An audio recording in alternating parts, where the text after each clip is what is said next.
pulse diagnosis. This is a very common term used in Ayurveda.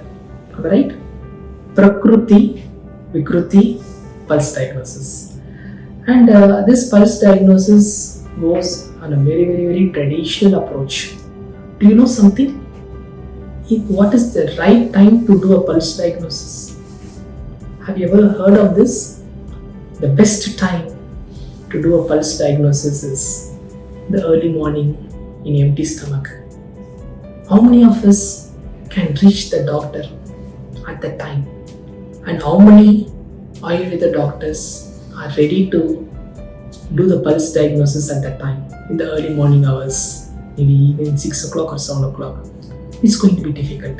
So there are some limitations, some challenges. A doctor who's looking at your pulse and coming at a diagnosis, arriving what is the imbalance in your body constitution is something very different. But we all have to understand one thing.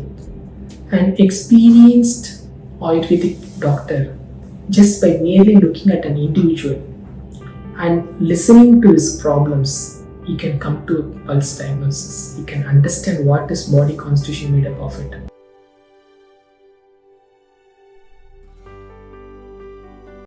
குழந்தையின்மை, சர்க்கரை நோய், இரத்த அழுத்தம், உடல் பருமன், தோல் மூட்டு வியாதி, புற்றுநோய், இப்படி எந்த நோயா இருந்தாலும் சர்வதேச ஆராய்ச்சியில் அங்கீகரிக்கப்பட்ட ஃபங்க்ஷனல் மெடிசின் வழியில் எளிமையா சிகிச்சை வழங்கி குணப்படுத்தவும் முடியும், நோய் வராம தடுக்கவும் முடியும். ஆரோக்கியம் நல்வாழ்வுக்கு ALM ஆயுஷுக்கு வாருங்கள். நோயற்ற வாழ்வே குறைவற்ற செல்வம். அதுக்கு ALM ஆயுஷ் வாருங்கள்.